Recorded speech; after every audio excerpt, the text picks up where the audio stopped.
¿Quién está listo para seguir creciendo? Padre eterno y Padre fiel, gracias por la vida, por la salud. Gracias por revelarte a nosotros, por el privilegio que nos concedes de poder congregarnos, el privilegio que nos concedes de poder adorarte. Señor soberano, ahora yo te presento esta palabra juntamente con mi familia en la fe. Espíritu Santo de Dios, yo te imploro que esta palabra transforme vidas, sane mentes, sane corazones. Que esta palabra nos apasione mucho más por ti, por tu presencia. Que toda gloria siempre será tuya, Señor. Amén, amén y amén. Hay un anuncio más. Hoy comenzamos ayuno congregacional. Mañana comenzamos ayuno congregacional. Al final daremos las instrucciones con el debido anuncio. Pero esta semana será una semana de ayuno y de oración. Una semana de total consagración para el Padre Eterno.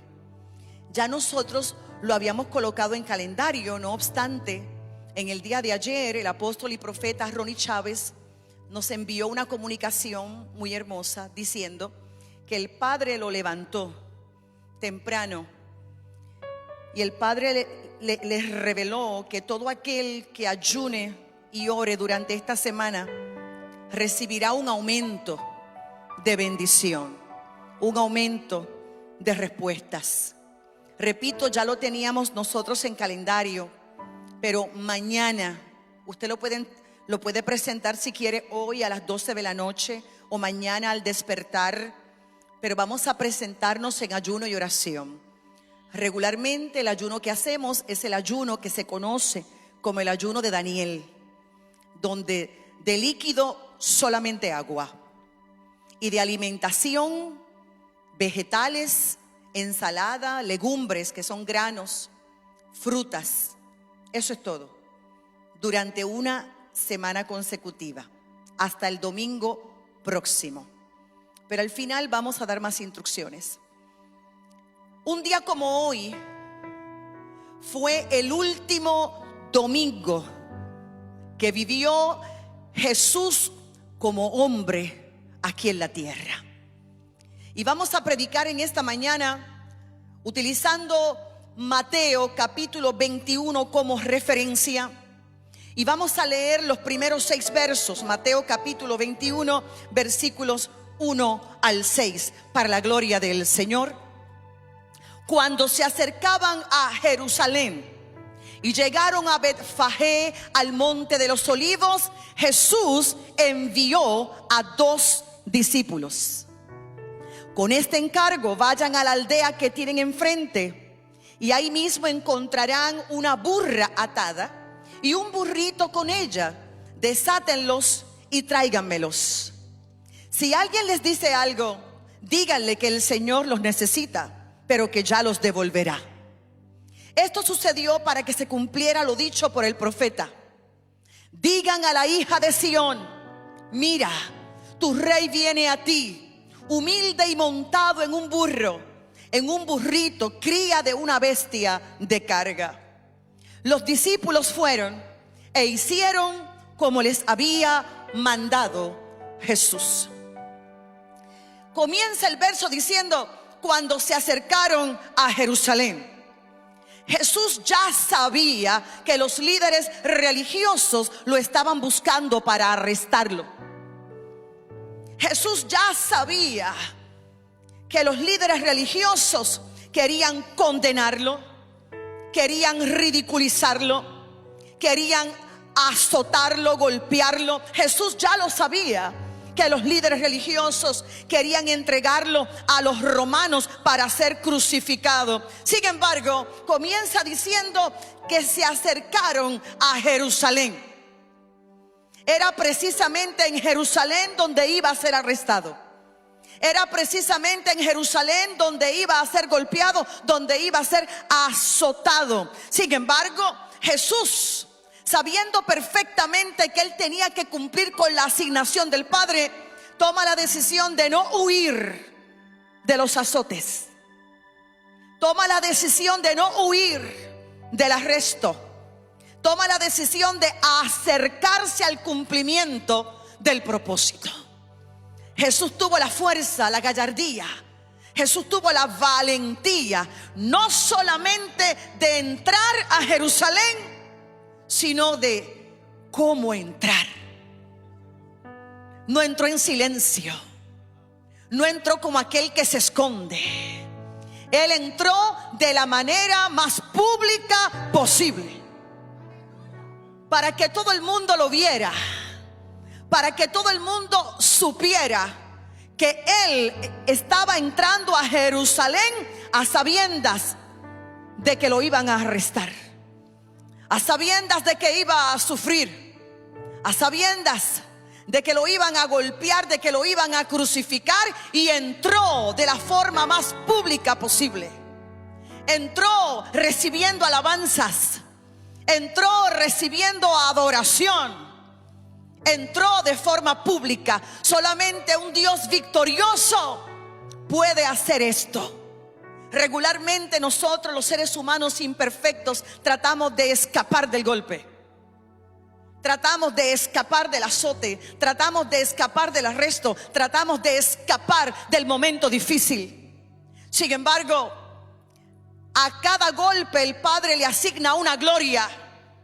Y si nosotros queremos vivir ese momento de gloria asignada, no podemos escapar del momento difícil. Paréntesis, habrá momentos difíciles en la vida donde el Padre Eterno nos obligará a pasar por ellos, porque el Padre Eterno conoce el final desde el principio. Aprendamos de Jesús a no huir del momento difícil. Aprendamos de Jesús a no escapar del propósito divino. Comienza Mateo capítulo 21 estableciendo algo. Cuando se acercaron a Jerusalén, en momentos anteriores Jesús había dicho: no digan, hizo milagros y dijo: no se lo cuenten a nadie. En momentos ministeriales Jesús reprimió la publicidad. Pero Jesús sabe, un día como hoy, Él sabía que era su última semana.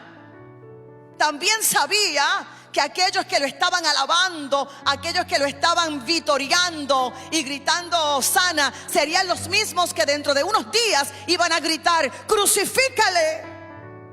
Pero Mateo 21 comienza: cuando se acercaron a Jerusalén.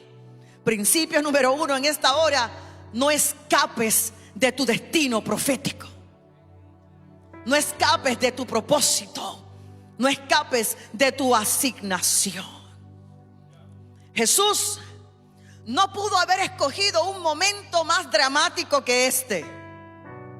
Una ciudad sobrecargada de gente nerviosa, con expectativas religiosas, porque como expliqué al principio, una ciudad que estaba obligada a celebrar 3 fiestas: fiesta de la Pascua, fiesta de los panes sin levadura, fiesta de las primicias. Y de repente a Jesús se le ocurre entrar sobre un burro, sobre una asna, dice otra versión de las Sagradas Escrituras. El aplauso que recibió Jesús aquel día no fue manipulado. La alabanza no fue manipulada. Jesús realmente estaba siendo vitoreado. El paseo en el pollino, eso sí fue planificado. El secreto estaba siendo revelado públicamente. Jesucristo es el Señor, es el Mesías, es el Dios Todopoderoso. Pero qué momento dramático. No solamente se acerca a Jerusalén al cumplimiento de su asignación, de su ministerio para reconciliar el cielo con la tierra, sino que ahora Jesús da una instrucción y le dice a 2 de sus discípulos: van a encontrarse un asna atada y van a encontrarse un pollino con ella. Jesús no decide montar el asna, Jesús decide montar el pollino. Jesús decide montar el más joven de estos animales, el pollino. Y Jesús ya le dijo a los discípulos la forma en que iban a encontrar a estos animales. Y dijo: tráiganmelos a los dos. Y Jesús está cumpliendo con una profecía.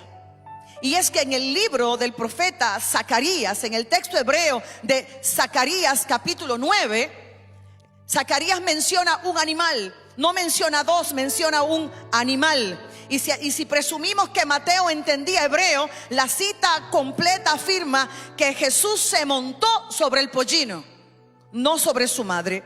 Marcos y Lucas dicen que el animal era tan y tan joven que nunca antes había sido montado. Nunca montado, indomado, totalmente indomado. Como podremos imaginar, cuando un animal nunca ha sido montado, al principio está reacio. Al principio no quiere ser montado, es una experiencia nueva para el animal. Hay que domarlo. Al principio da patadas, da giros, da vueltas, se mueve demasiado. Pero cuando Jesús decide montarse sobre este animal indomado, Jesús está expresando su señorío sobre toda su creación. En medio de una multitud que está exaltada, ahora vemos un animal indomado, completamente manso y tranquilo, bajo las manos del Mesías, el que creó toda la naturaleza. Él es el Señor. Posiblemente la tarea de traer a la madre juntamente con el pollino, alguien podría pensar que sería para calmarlo. Pero ahora más adelante Jesús le da una instrucción a los dos discípulos. No solamente se van a encontrar con estos dos animales y yo voy a montar el más joven, ¿no? Sino que le dice lo siguiente: dígale al dueño que el maestro los necesita. Un Dios soberano, un Dios creador del universo, un Dios dueño de todo. Y el mismo Dios dice: díganle que el maestro los necesita. Él es nuestro dueño y es difícil entenderlo, pero Él nos ama y nos necesita. Él te ama y Él te necesita. Él te necesita para cumplir propósito aquí en la tierra. Él te necesita para ganar vidas para Él. Él te necesita para que oremos. Él nos necesita para que clamemos. Él nos necesita para que ayunemos. Él nos necesita para que le adoremos. Él nos necesita, Él nos necesita. Él es el creador del universo, Él es el dueño de todo. Y sin embargo, el mismo Jesús dice: digan, discípulos, digan que el maestro los necesita. ¿Alguna vez habías pensado que Él te ama y Él te necesita? Que Él te ama y Él te quiere usar. ¿Habrá alguien en esta preciosa mañana de domingo que le pueda levantar la mano al Eterno y que le pueda decir: si tú me necesitas, aquí estoy, Señor, para servirte? Si tú me necesitas, aquí estoy para que me cabalgues. Si tú me necesitas, simplemente da la orden, Señor. Da la orden, Señor. Jesús dijo: díganle, el maestro los necesita, los necesita. En este caso particular lo necesitaba, no para el cansancio, porque Jesús caminó a pie desde Galilea hasta Betania y solamente le quedaban 2 millas para llegar al destino, y fácilmente Jesús podía caminar las 2 millas. Amén. No, el maestro los necesita porque hoy se va a cumplir la profecía de Zacarías capítulo 9 versículo 9. Amén. Ahora quiero que notes por favor la conjunción impresionante que tenemos aquí: el maestro y necesita. Porque la palabra el maestro habla del creador del universo, habla del dueño de todo, el maestro. Y sin dejar de lado su poder y sin dejar de lado su soberanía, ahora él, que había tomado una naturaleza humana llena de necesidades, ahora dice: necesita. Él podía ordenarle a sus súbditos, él podía mantener control de todo. Sin embargo, dijo: el maestro los necesita. Y sigo leyendo: todo esto aconteció para que se cumpliese lo dicho por el profeta: he aquí tu rey viene a ti, manso y sentado sobre una asna. Y Jesús estaba cumpliendo la profecía. Entró de una forma pública, pero humilde. Sin embargo, con la dignidad adecuada. En vez de llegar en un caballo, como llegaría un general conquistador, llegó en una asna. La costumbre de la realeza era utilizar caballos, pero él llegó a Jerusalén como uno de sus nombres: príncipe de paz. Un poco de historia. Los asnos eran bestias antiguas sobre las cuales personas importantes solían montar. Por ejemplo, cuando usted lee la Biblia en Jueces capítulo 10 versículo 4, lo puede leer de asignación, o Jueces capítulo 12 versículo 14, usted va a ver que se montaban personas importantes sobre asnos. Pero luego de Salomón, los judíos obtuvieron una raza de caballos. Esto fue un acto de desobediencia de parte de Salomón, porque el padre le dijo a Salomón que no podía tener caballos. Y la razón por la que el padre le dijo a Salomón: no tengas caballos, aunque parecía una instrucción sencilla, sucede que los mejores caballos los vendían en Egipto. Y el padre dio una orden a Israel: por el camino por donde yo los saco, por ese camino nunca más regresarán. Así que el padre le dijo a Salomón: te prohíbo tener caballería, porque para poder tener caballería tenía que desobedecer al Señor y regresar a Egipto por el mismo camino por donde el Señor había sacado a Israel. Pero como Salomón pensó que eso no era relevante, paréntesis dentro del paréntesis, cuántas instrucciones simples da el Señor.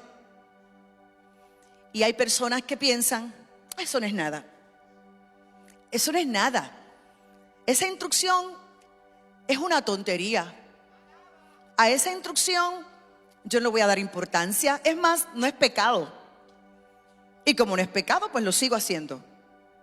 Hola. Y el Señor, cuando da una instrucción, por más mínima que sea, es porque el Señor está viendo el final, está viendo las consecuencias. Y Salomón amaba los caballos, así que dio instrucciones a sus súbditos: busquen caballos. Ellos fueron por el camino hacia Egipto, el mismo camino por donde fueron liberados. Allí Salomón se encontró con la idolatría. Allí Salomón se encontró con el paganismo. Allí Salomón se encontró con mujeres que lo llevaron a él al pecado, a la maldición. Mujeres altas, robustas, hermosas, morenas. Y es por eso que usted va a encontrar en la historia un linaje de judíos de tez morena. Vienen de la descendencia de Salomón con gente de Egipto. ¿Cuántos recuerdan a Simón de Cirene?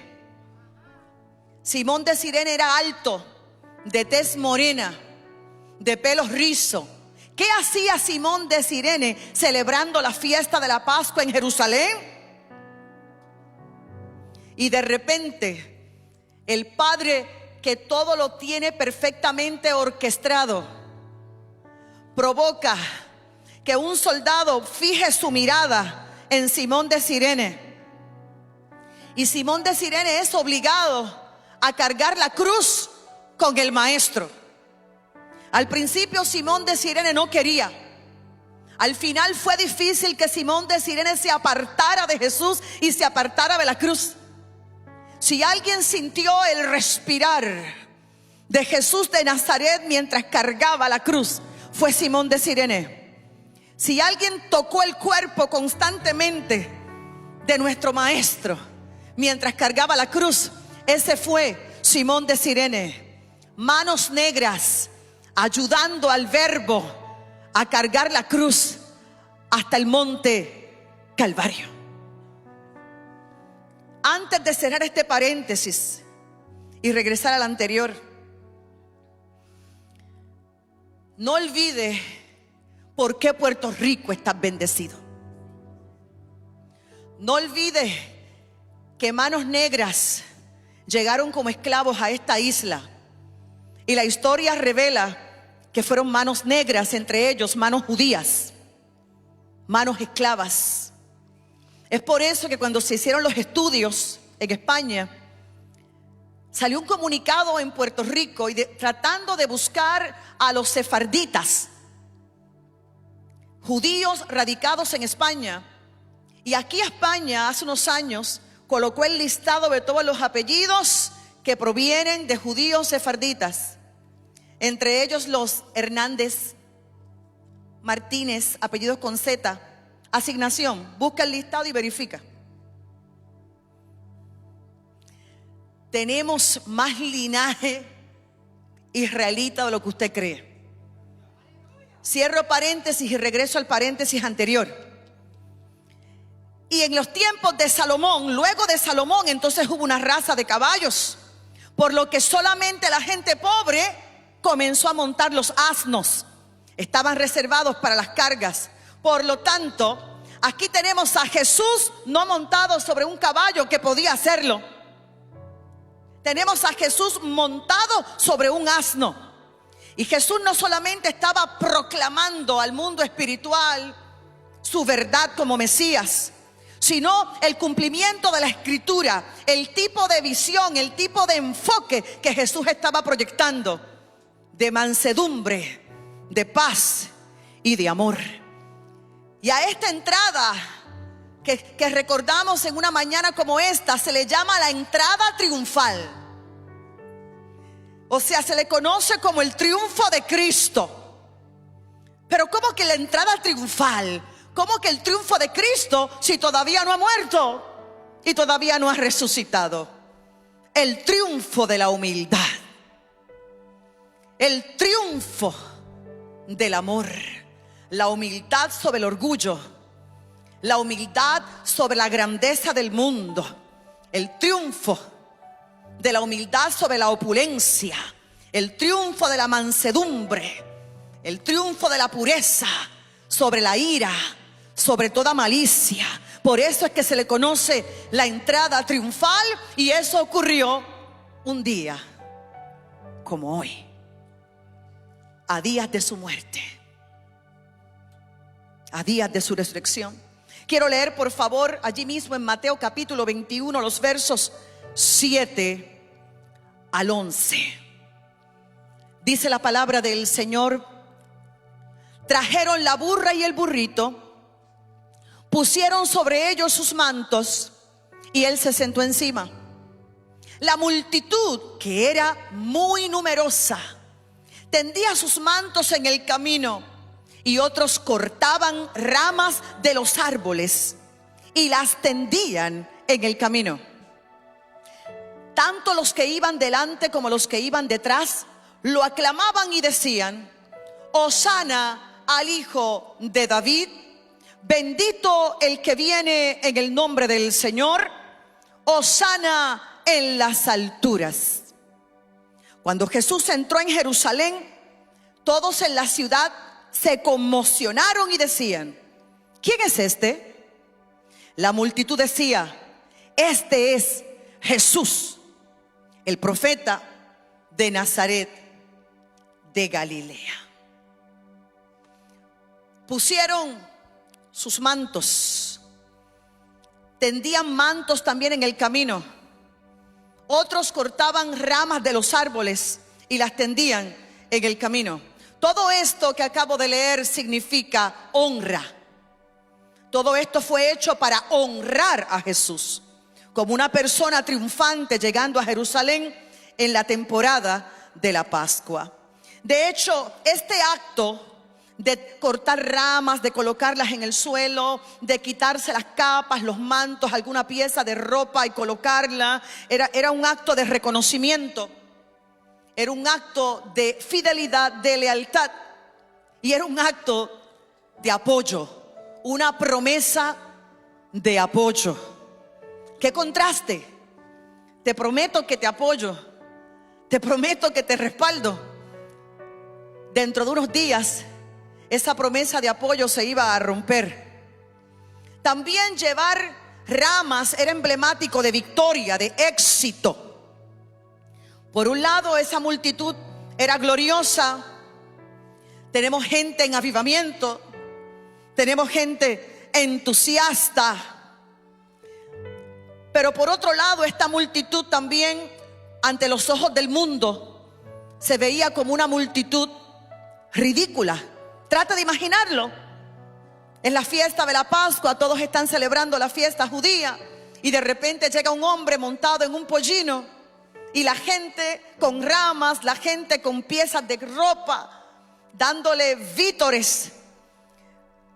Me imagino que quizás alguien del gobierno se hubiera preocupado, pero en ninguna parte de la Biblia, tampoco en la historia, se dice que por lo menos el gobernador Poncio Pilato hubiera dicho algo, porque realmente no era una amenaza.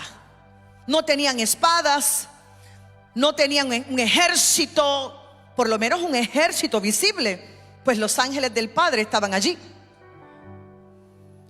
No parecían una amenaza, nada, ningún grito sonaba a rebelión. Algunos estaban cantando y lo que decían era: Hosana al Hijo de David. La palabra Hosana significa sálvanos ahora. Así que quiero que usted se imagine en esta preciosa mañana del Padre a la gente gritándole a Jesús: sálvanos ahora. El Hosana era dirigido a los reyes de la época. Usted lo va a encontrar, lea de asignación el segundo libro de Samuel 14:4 y en el segundo libro de Reyes 6:26.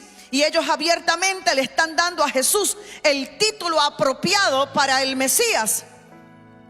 No solamente Hosana, sálvanos ahora, sino que Hijo de David. Y bendito el que viene en el nombre del Señor. Y Jesús recibió adoración.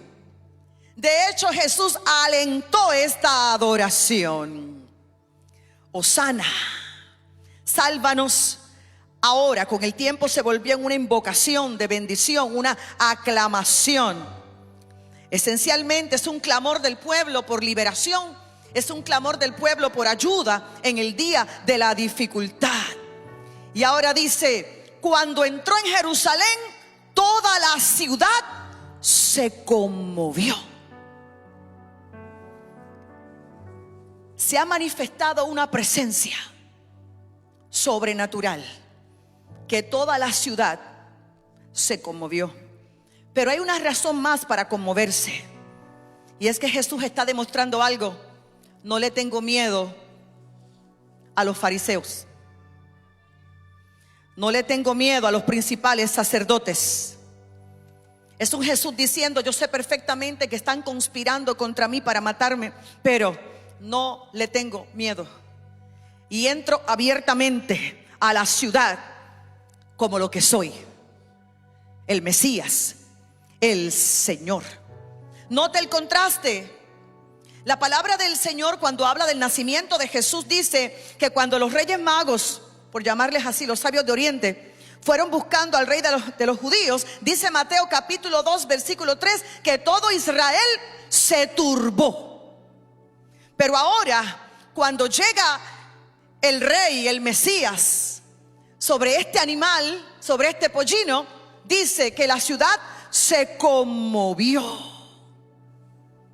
Iglesia, 5 días después, quiero insistir en esto, 5 días después, toda esa gente conmovida. 5 días después, toda esta gente admirada. 5 días después, sus hosanas fueron cambiados por: crucifícale, crucifícale. Esto nos habla cuánto un ser humano puede cambiar cuando no está el Espíritu Santo poseyéndolo. Cuán caprichosa puede ser la multitud. Amén.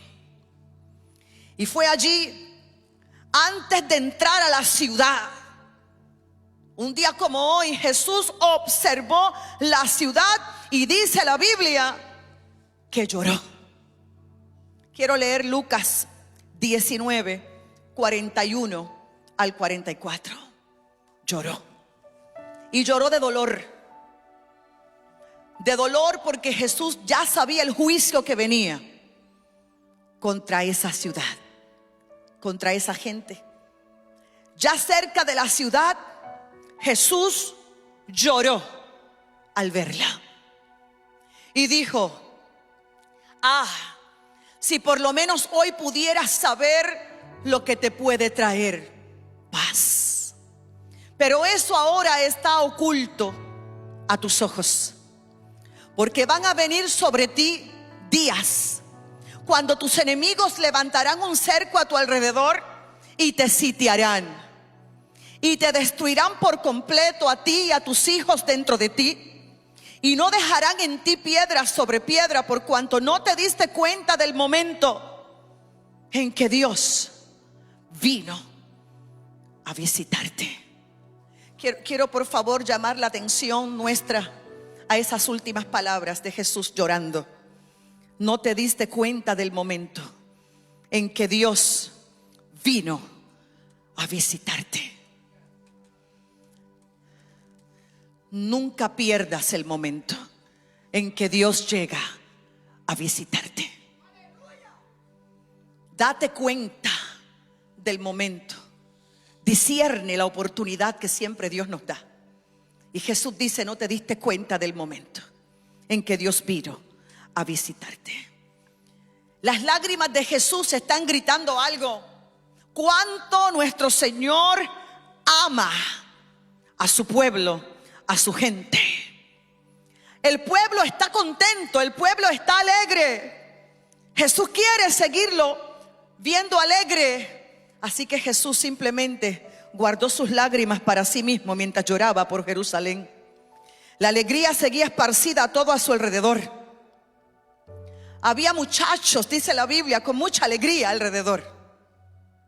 Y Jesús llorando, guardando las lágrimas para sí mismo. Claro que ellos no sabían bien quién era Jesús, porque dijeron: este es Jesús, el profeta de Nazaret de Galilea. El profeta. Y qué raro, un profeta que llega a la ciudad poco conocida de Nazaret. Quiero que seguir leyendo, por favor, los versos 12 y 13 de Mateo 21, porque ahora Jesús, un día como hoy, está obligado a hacer algo. ¿Estamos listos? Jesús llega. Al entrar Jesús en el templo de Dios, expulsó de allí a todos los que vendían y compraban en el templo y volcó las mesas de los cambistas y las sillas de los que vendían palomas. Y les dijo: está escrito, mi casa será llamada casa de oración, pero ustedes han hecho de ella una cueva de ladrones. Sin miedo a los fariseos. Sabe que es su última semana como hombre de Dios en la tierra. Sin miedo al gobierno, sin miedo al sumo sacerdote, llegó al templo y echó afuera a todos los que vendían y todos los que compraban. Expulsó a los mercaderes. ¿Y por qué Jesús hizo esto? No es porque no se pueda vender o no se pueda comprar. Pastoreemos. Acá vendemos camisetas que dicen Ciudad de Avivamiento. También a veces los diferentes departamentos buscando su dinerito para hacerse la ropa excelente para adorar al Señor. vende sus cositas también y todos las compramos para ayudarlos. Allí está la banda también, que hoy tiene pizza con limonada. Eso mezcla. Pizza con limonada. Sí.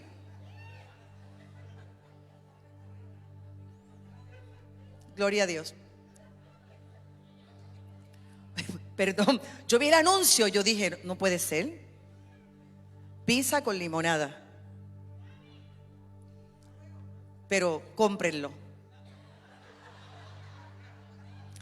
No es que no se pueda comprar, no es que no se pueda vender, no. Es que en complicidad con los sacerdotes, los mercaderes engañaban a los visitantes de Jerusalén, forzándolos a comprar animales que ellos decían que eran aprobados para el sacrificio y a altos precios. Cuando buscamos un poco la historia, lo que se vendía dentro del templo era 20 veces más costoso que lo que se compraba afuera del templo. Es por esta razón que cuando Jesús llega y Jesús ve gente pobre, gente en necesidad siendo engañada, compren esta paloma, porque esta paloma sí está consagrada, porque esta paloma sí está aprobada, y como esta paloma es especial, te la vendo 20 veces más cara para adorar, para el sacrificio. Así que Jesús inmediatamente, al ver esto, comenzó a voltear las mesas. Las jaulas de las palomas quedaron abiertas y escaparon. Paréntesis, que la paloma quede en libertad. La paloma es tipología del Espíritu Santo de Dios. Aquello fue todo un acto profético. Cuando Jesús volteó las mesas, la Biblia es clara diciendo que las jaulas de las palomas se abrieron y las palomas quedaron en libertad. No podemos tener al Espíritu Santo preso. No podemos permitir que el fariseísmo, las tradiciones, las costumbres mantengan a la paloma enjaulada. El Espíritu Santo tiene que volar libre dentro de nuestras congregaciones. El Espíritu Santo tiene que volar libre en la iglesia de Jesucristo.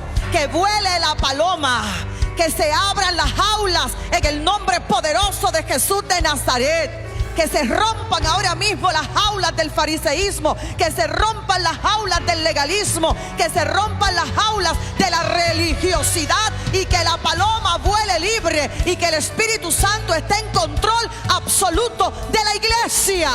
Que no se haga como quiera el hombre, que se haga la voluntad del precioso Espíritu Santo de Dios. Amén. Aleluya. Y Jesús citó la palabra y dijo: mi casa, casa de oración será llamada. La casa de oración se había convertido en una cueva de ladrones. La casa de oración se había convertido en una casa de deshonestidad, en un mercado. Amén. Isaías 56:7 dice: ¿no está escrito? Mi casa será llamada casa de oración para todas las naciones. Isaías lo profetizó.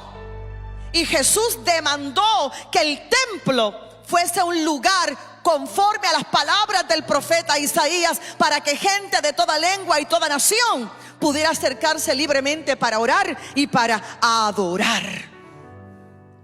Aquel mercado era una imagen tan grotesca que era imposible que se orara tranquilamente, imposible que se adorara tranquilamente. Era un escándalo de compra y venta, era un escándalo de negociaciones y de subastas. Era imposible. Y aquellos que amaban al Señor, y aquellos que realmente estaban buscando adorar genuinamente, estaban buscando la presencia del Señor, se les interrumpía.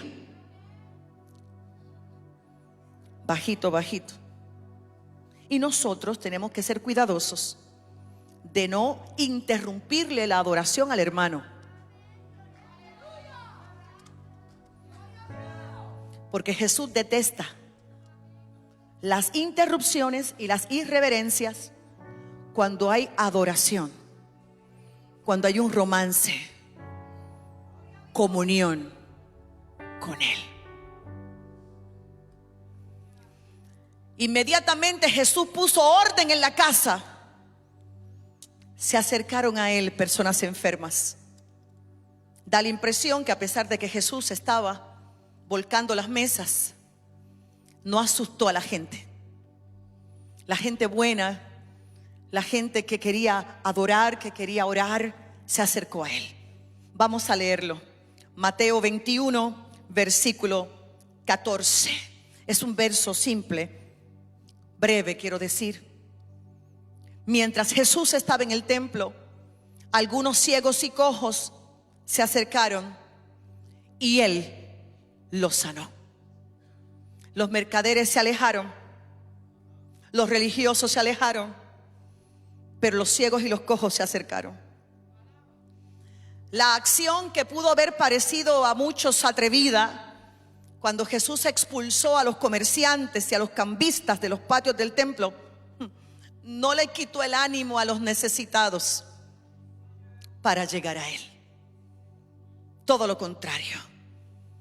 Sucede, iglesia, y esto es conmovedor, que los ciegos y los cojos estaban restringidos para quedarse afuera. No podían acercarse más al templo, no podían ir al altar a sacrificar.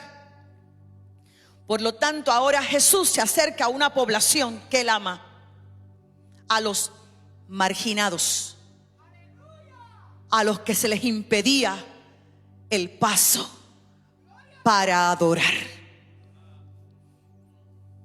Y Jesús, permitiéndole a ellos acercarse a Él, le está permitiendo que lo amen y le está permitiendo que lo adoren. Yo quiero confesarles que cada vez que llega un día de culto, yo tengo este sentimiento. El sentimiento de que gracias porque me permites acercarme.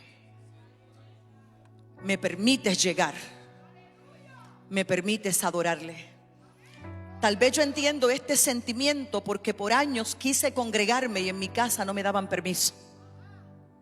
Entonces con mi esposo Carlos yo hallé libertad. Y esa libertad yo la valoro. Esa libertad yo la atesoro. Yo la entiendo. Nunca pases por alto el privilegio que el Padre nos concede de congregarnos. Valóralo. Valóralo. Valóralo. En esta casa tenemos personas que viajan de Mayagüez por 26 años. De Mayagüez. Tenemos personas que viajan de Aguadilla, de Guayama, de Guaynabo, como la reina de Saba, viajando para adorar, viajando para congregarnos, viajando para orar, por el privilegio que nos concede el Señor. Ahora quiero llamar tu atención. Tenemos gente también que nos llegan de Calle, de ahí bonito, de ahí bonito. Ahora, no solamente Jesús les permite que se acerquen, me hago disponible para que me adoren. Me revelo a su vida, me hago disponible para que se acerquen, sino que dice, los sanó. No solamente le permitió cercanía, sino que aquí dice, los sanó. Expulsó a los cambistas, expulsó a los mercaderes. Pero ahora Él hizo la tarea de Mesías. Lleno de compasión y de misericordia, mostró su poder y los sanó. Ahora, ¿cómo se supone que reaccione alguien que vio a un enfermo y ahora lo ve sano? ¿Cómo se supone que reaccione alguien? Alguien de Dios, ¿no? Alguien sellado y lleno con el Espíritu Santo. ¿Cómo se supone que reaccione Si te vi mal y ahora te veo bien. ¿Cómo se supone que se reaccione? Si te vi con las puertas cerradas y ahora te veo con las puertas abiertas. Si te vi pobre y ahora te veo bendecido y prosperado. ¿Cómo se supone que reaccionemos? Le voy a dar la respuesta. Se supone que seamos felices. Yo sé que no es normal, porque la gente carnal con naturaleza pecaminosa no se siente feliz cuando te ve bien. Esa es la gente del diablo, la gente del mundo. Se supone que la gente de Dios estemos felices cuando estabas enfermo y ahora estás sano. Cuando estabas abajo y ahora estás arriba. Cuando estabas triste, ahora estás feliz. Se supone que seamos felices. Pues lo próximo que Jesús tiene que enfrentar es la molestia, porque los cojos caminaron derechos. Y la molestia porque los ciegos vieron. Eso es fariseísmo. Desearle a alguien, yo sé que mucha gente me ve, desearle a alguien que le vaya mal porque se fue de tu congregación, eso es fariseísmo. Desearle a alguien que le vaya mal porque no piensa como tú, eso es fariseísmo. Desearle a alguien que la puerta que Dios abrió se le cierre, eso es fariseísmo. Y yo quiero leerlo en la Biblia. Jesús siempre decía, escrito está, escrito está. Enfrentó al diablo diciendo, escrito está. Jesús citaba la Biblia todo el tiempo, todo el tiempo. Por eso una predicación sin Biblia no tiene sentido. Inclusive Jesús volteando las mesas habló la Biblia. Escrito está, la casa de mi Padre, casa de oración será llamada. Escrito está, escrito está. La palabra está por encima de cualquier profecía. Escrito está, escrito está, escrito está. Y quiero leer los versos 15 al 17 y para que usted se asombre. Versos 15 al 17, estoy en Mateo 21. Pero al ver las cosas maravillosas que hacía y que los muchachos lo aclamaban en el templo y decían, Hosana al hijo de David, los principales sacerdotes y los escribas se indignaron. ¿Alguien está entendiendo? ¿Cómo es posible que alguien se indigne con lo maravilloso que Dios está haciendo? Porque ahí no está el Espíritu Santo. Y le dijeron, ¿oyes lo que estos dicen? Y Jesús les dijo, ¿lo oigo? ¿Acaso ustedes nunca leyeron? Biblia, Biblia, Biblia, Biblia. De la boca de los niños y de los que maman, ¿perfeccionaste la alabanza? Y dejándolos, se fue de la ciudad a Betania, donde pasó la noche. Los muchachos. Hay algo que he aprendido en estos 26 años de ministerio. Cuando la religiosidad y el fariseísmo quieren imponerse, hay un refugio seguro. Y ese refugio son los muchachos. Los muchachos. Note por favor que Jesús decidió montar no al asna madre, sino al joven, al pollino. Y note que quienes lo están aclamando no son los adultos, son los muchachos. El fariseísmo siempre es expulsado por los muchachos. Por eso, cuando aquel día el apóstol Pedro confrontó a Ananías y le preguntó, ¿entregaste todo lo prometido? Y Ananías mintió diciendo, sí, entregué todo. Y no, era falso, murió. Pedro se fue y regresó con unos muchachos, con unos jóvenes, regresó. Y cuando Zafira también mintió, Pedro dio una instrucción a los muchachos: saquen a lo muerto de la casa. Porque cuando hay mortandad espiritual, quien trae el vigor y la vida son los muchachos. Sobre los jóvenes pondré visiones. Los jóvenes son los que cargan la visión. Por eso alguien tiene que escuchar esta palabra en esta preciosa hora del Padre. Una iglesia sin muchachos es una iglesia sin futuro. Una iglesia sin jóvenes es una iglesia sin futuro. Una iglesia sin niños es una iglesia sin futuro. Por eso hay que abrirle espacio a los muchachos. Los muchachos aclamaban, los muchachos gritaban hosana, los muchachos sacan lo muerto de la atmósfera de la casa, los muchachos. Y cuando Jesús decide montar, no monta a la madre, monta al muchacho, monta al pollino. ¿Alguien me está entendiendo en esta hora? Así que vamos a orar por los muchachos, vamos a levantar a los muchachos, porque dice la palabra del Señor: de la boca de los niños y de los que maman perfeccionaste la alabanza. Bendito sea el nombre del Señor. Aleluya. Vamos, dígale a alguien por los muchachos, por los muchachos, por los muchachos. Vamos a orar por los muchachos. Dios ama a los muchachos. Dios ama a nuestros jóvenes. Dios ama a nuestros niños. Dios los ama. Pero se indignaron.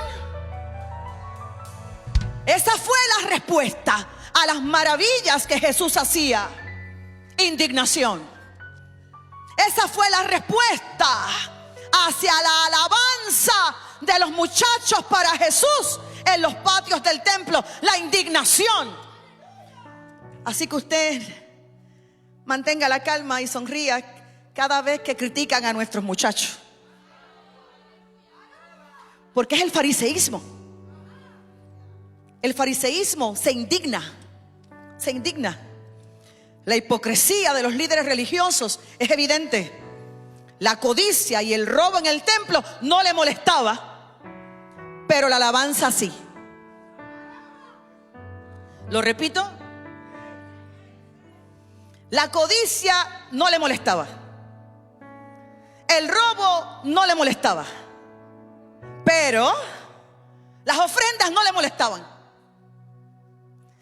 Pero la alabanza de los muchachos sí le molestaba. Santo Jesús.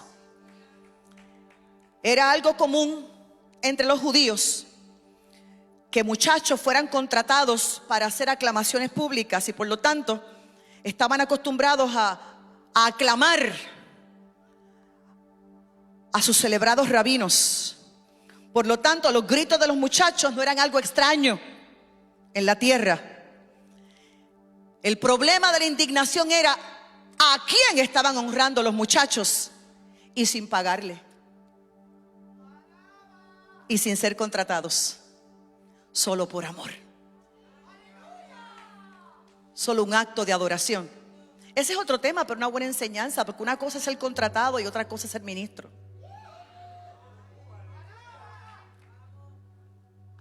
Pero hoy es el día de portarme bien.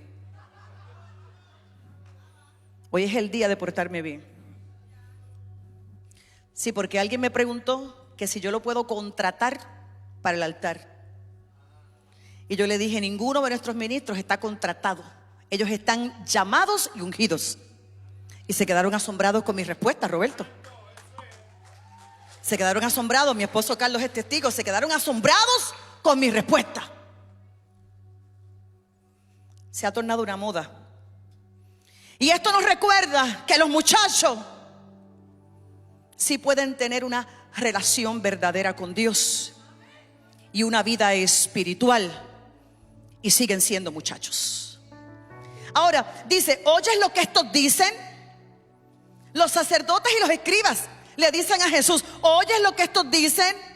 Y la respuesta de Jesús fue clara: sí, escucho lo que ellos dicen.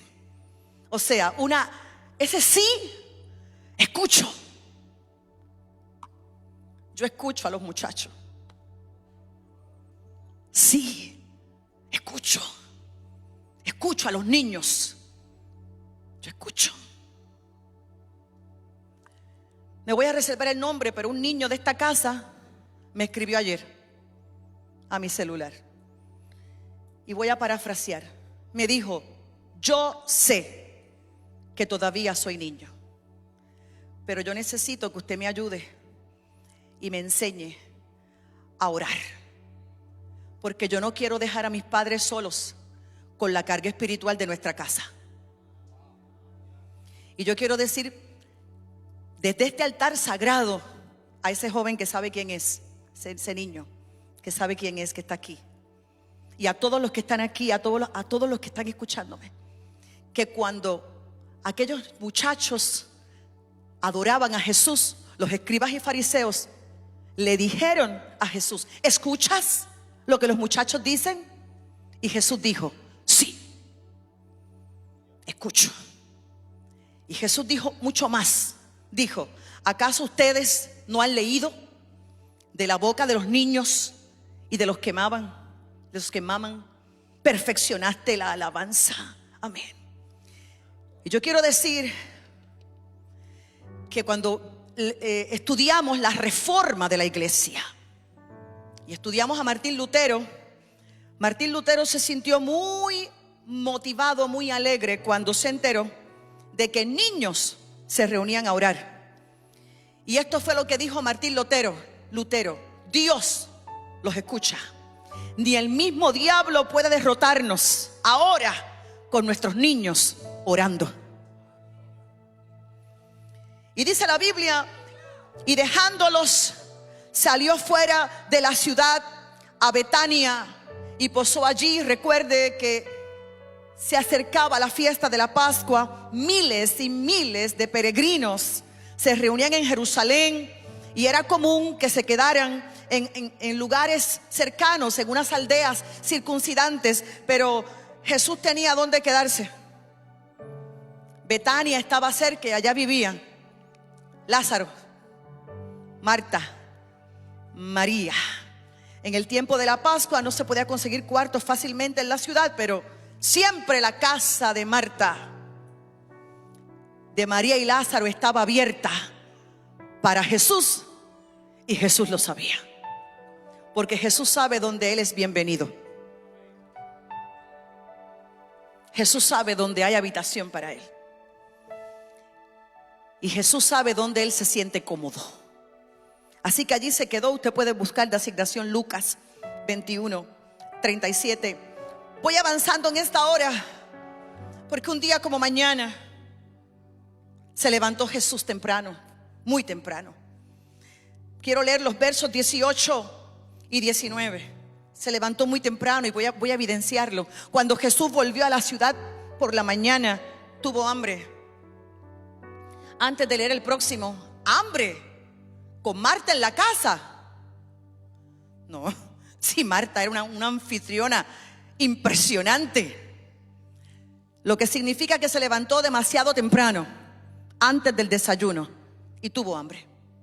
En eso vio una higuera cerca del camino y se acercó a ella, pero al no hallar en ella nada más que hojas, le dijo: nunca más vuelvas a dar fruto. Y al instante la higuera se secó. Esto lo hizo un día como mañana. Jesús, perfectamente humano, como tan perfectamente Dios, tuvo hambre, tuvo necesidades. Y ahora Jesús se acerca a una higuera, pero no encontró fruto en ella. Lo que encontró fue pura hoja. Y Jesús lanzó un decreto: nunca jamás nazca de ti fruto. De una forma dramática, Jesús ha lanzado un decreto que provocó que esa higuera se secara. Solamente en 2 ocasiones Jesús hizo eventos como este. En Mateo 8:30, la destrucción, la muerte de una manada de cerdos. Y aquí, en la sequedad de la higuera. Note por favor que en ambos casos nunca fue hacia una persona, sino a cerdos inmundos, 1, y 2, a una higuera.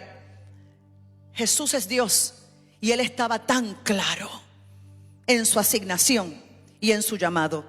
Él no vino a maldecir gente, Él vino a salvar gente.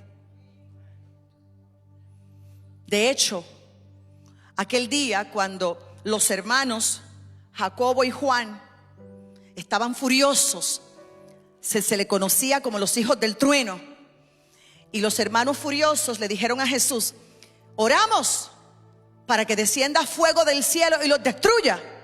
Jesús los reprendió y le dijo: ¿de qué espíritu son ustedes? No han entendido la asignación. Yo no vine a destruir gente, yo vine a salvar gente. Destruidos están. Yo vine a reconciliar el cielo con la tierra. La importancia de entender propósito, y quiero regalarle 30 segundos a esto. El que no entiende propósito, tarde o temprano se va a equivocar en la asignación. Hay que entender propósito, el por qué estoy, por qué lo hago, por qué hacemos lo que hacemos.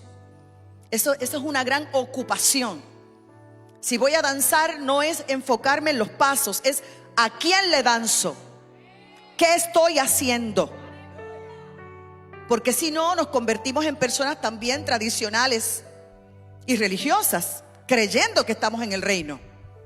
Es entender por qué lo hago. Por eso la gente que imita y no entiende, no le funciona. No le funciona, hay que entender. Un día, una niña pequeña, esta historia muchos la saben, una niña pequeña le pregunta a su abuela, a su mamá, mamá, ¿por qué cuando tú fríes el pescado le cortas la cabeza y el rabo? Y la mamá dijo: porque lo aprendí de mi mamá. La niña fue donde la abuela: abuela, ¿por qué cuando tú fríes el pescado le cortas la cabeza y le cortas el rabo? Porque mi mamá me lo enseñó. La niña fue donde la bisabuela: ¿por qué cuando tú fríes el pescado le cortas la cabeza y le cortas el rabo? A lo que la bisabuela dijo: porque mi sartén siempre ha sido pequeño, y como el pescado no me cabe, le corto la cabeza, le corto el rabo y le hago caldo. A la niña va donde la mamá y le dice: mami, ¿por qué con un sartén tan grande tú sigues cortando cabezas y rabos de pescado? Porque ella no entiende, no entiende propósito, no conoce la visión. Porque hacemos lo que hacemos. Y aquel que no entiende por qué se hacen las cosas y no entiende la intención del Espíritu Santo, termina siendo un imitador de unción totalmente inefectivo. Pura hoja sin fruto. Cierro paréntesis y continúo. Pura hoja sin fruto. Dice la Biblia: no halló nada en ella. O sea, falsa publicidad. Noche de milagros y sanidades. Ni un milagro, ni una sanidad. Hoja, sin fruto. Falsa publicidad. ¿Estás acá conmigo?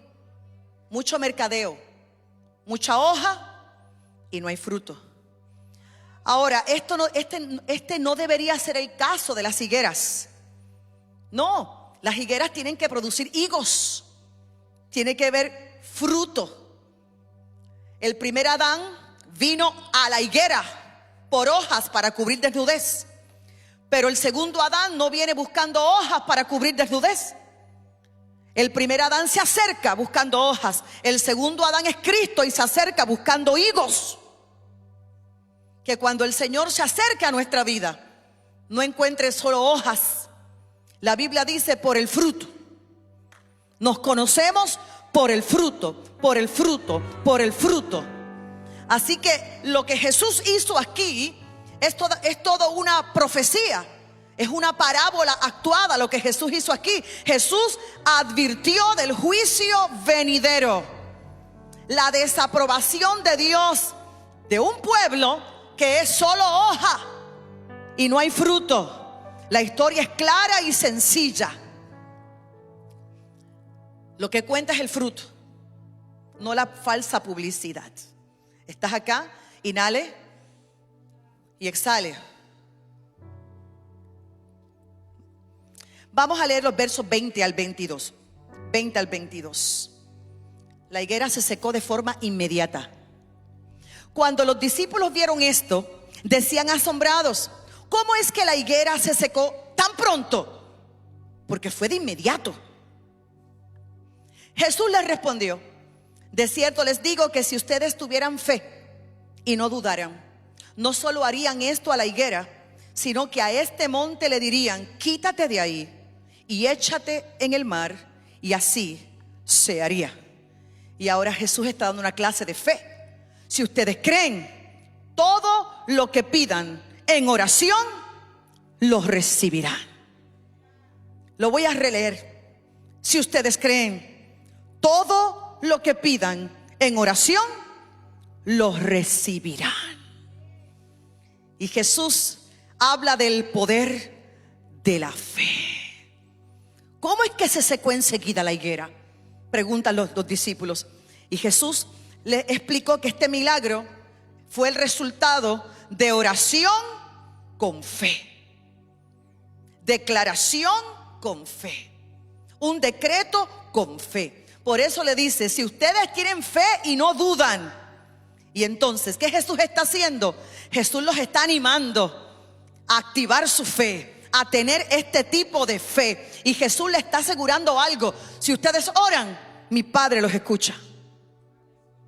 Si ustedes oran, mi Padre los escucha. Y todo lo que pidan en oración, le dijo, creyendo, lo recibirán. Amén. Ahora, la promesa de la respuesta de Dios a las oraciones no fue a la multitud, fue a los discípulos, no a la multitud. Porque esta promesa no es para que usted tome un cartel y se vaya a la calle y lo cite: todo lo que pidas al Padre, lo recibirás. No, esta promesa es única y exclusiva para los creyentes en Jesús. Es única y exclusiva para la iglesia. Amén. Jesús está enseñando algo. Nada es demasiado grande como para que la fe no lo pueda lograr. La fe puede lograrlo todo, pero la fe tiene que tener un lugar donde apoyarse. Y la fe se apoya en el poder de la palabra. La fe se apoya en el poder de la Biblia. Amén. ¿Y cómo podemos tener ese nivel de fe? Solamente podemos creer algo cuando estamos en unión, en pensamiento, en propósito. Solamente así podemos fluir libremente. Ahora voy avanzando. Quiero leer los versos 23 al 27 de Mateo 21. Versos 23 al 27. Porque ahora, como Jesús está tan expuesto, los fariseos se atreven a acercarse. Cuando Jesús llegó al templo, los principales sacerdotes y los ancianos del pueblo se acercaron a él mientras enseñaba y le preguntaron: ¿con qué autoridad haces esto? ¿Quién te dio esta autoridad? Jesús les respondió: yo también les haré una pregunta. Si me la contestan, también yo les diré con qué autoridad hago esto. El bautismo de Juan, ¿de dónde era? ¿Del cielo o de los hombres? Ellos discutían entre sí y decían: si decimos que es del cielo, él nos dirá, entonces ¿por qué no le creyeron? Y si decimos que era de los hombres, tenemos miedo de la gente, porque todos consideran que Juan era un profeta. Por lo tanto, respondieron a Jesús: no lo sabemos. Y él también les dijo: pues yo tampoco voy a decirles con qué autoridad hago esto. Tan bello Jesús, Señor. Se acercan a Jesús para plantearle de dónde viene la autoridad que él tiene. Y él contestó con otra pregunta: su habilidad para juzgar al profeta Juan el Bautista y su ministerio. Esa es la medida de la habilidad para juzgar a Jesús también. Por eso dice: el bautismo de Juan, ¿de dónde era? no sabemos. Qué triste para un fariseo aceptar públicamente que no sabe. Qué triste para un escriba aceptar públicamente que no sabe. No podían decir del hombre porque eran cobardes, y no podían decir del cielo porque eran hipócritas. No importa las respuestas que dieran, Jesús los estaba exponiendo públicamente.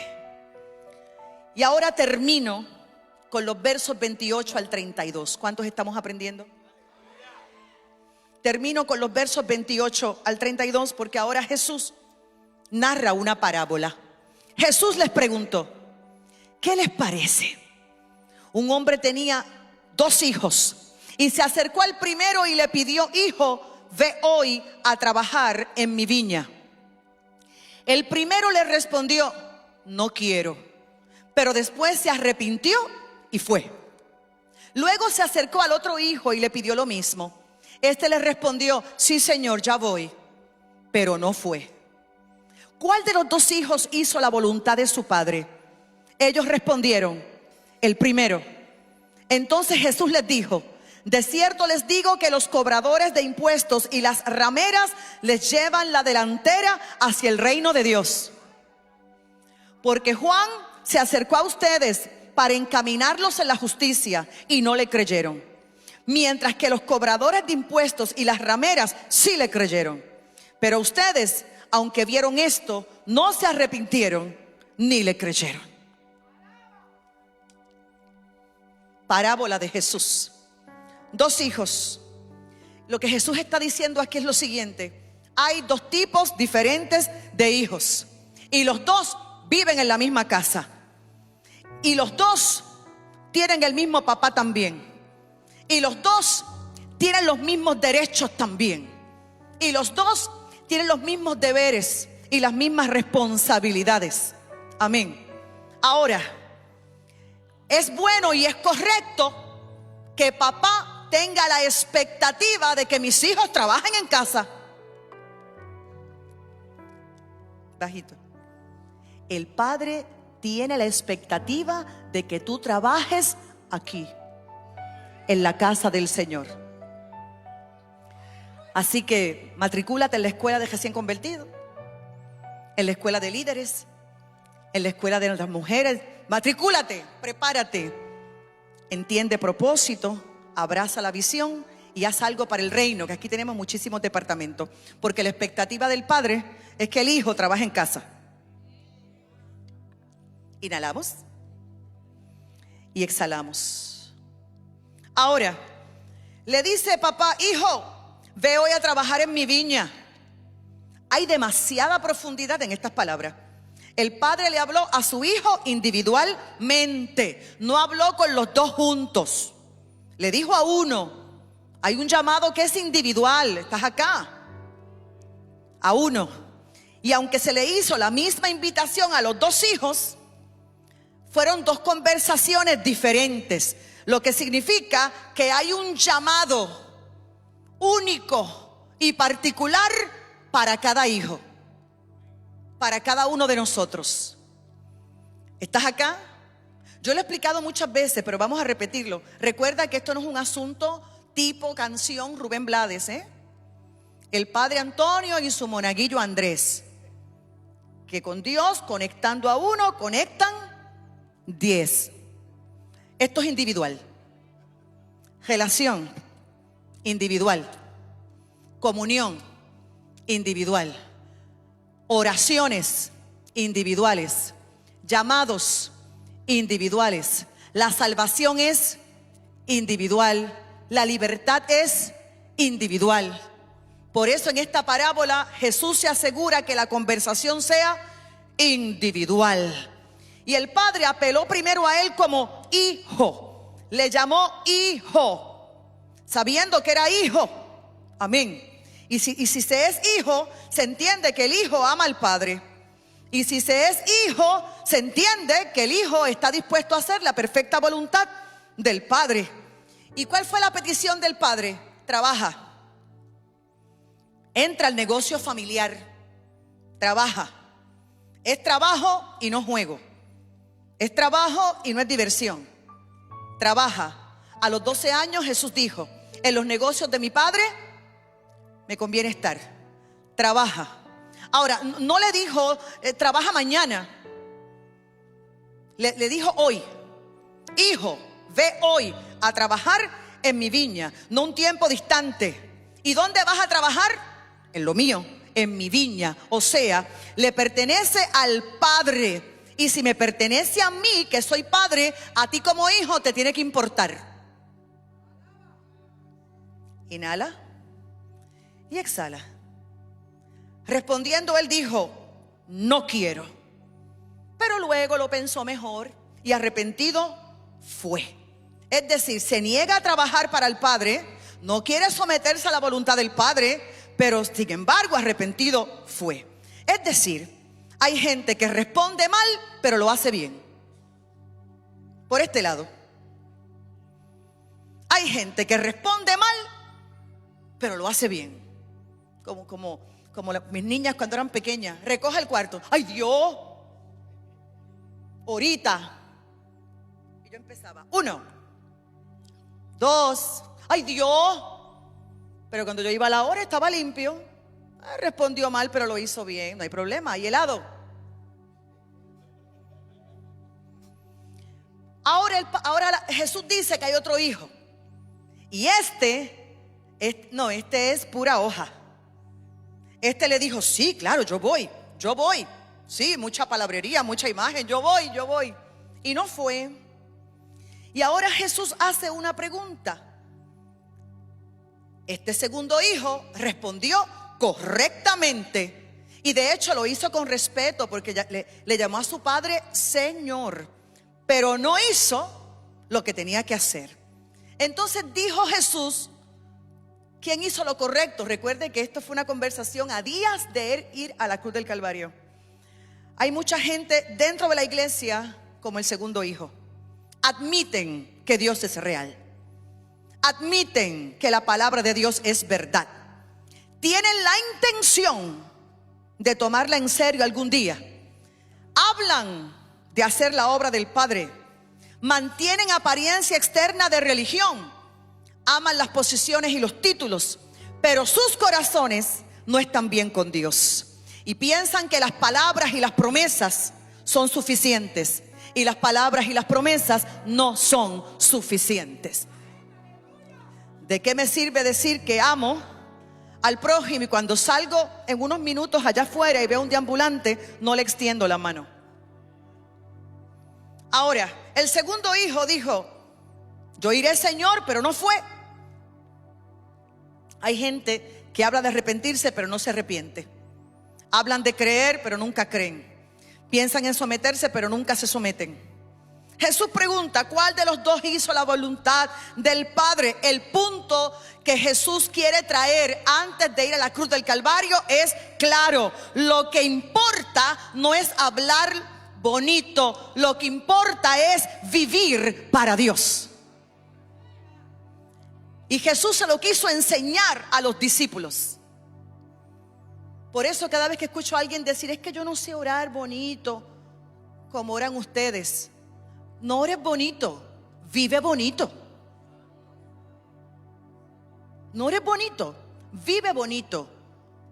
Porque gente que habla bonita hay demasiada. Gente que vive bonito, poca. Escucha. Y lo que sucede es que los líderes religiosos eran excelentes en oratoria. Eran excelentes hablando. Pero sus corazones eran necios. Es por eso que Jesús le dijo lo siguiente: los cobradores de impuestos y las prostitutas le llevan un paso al frente hacia el reino de los cielos. Porque ustedes dicen y no hacen. Ellos no hablan bonito, pero deciden hacer lo correcto. Y luego le dijo: viendo esto, no os arrepentisteis después para creerle. Este próximo miércoles voy a continuar en Mateo 21 con la parábola de los siervos malvados, porque son enseñanzas de Jesús antes de ir a la cruz del Calvario, sobre la advertencia a los líderes religiosos, sobre el rechazo. Y este próximo miércoles vamos a hacer un acto profético aquí en la casa. Vamos a renunciar a iniquidad, pecados y maldiciones. Tendremos una pequeña fogata improvisada. Le entregaremos un documento a cada hijo, a cada hija. Estaremos renunciando a pecados, a pactos, a iniquidades, a rebeliones, a lo que se conoce como herencia generacional. Vamos a pedir perdón por nosotros, por nuestros padres, y vamos a hablar de libertad. La libertad en Cristo Jesús, Señor nuestro. Vamos a estar de pies en esta hora. Aleluya. ¿Habrá alguien para Jesús? ¿Habrá alguna vida que le quiere entregar su corazón a Cristo?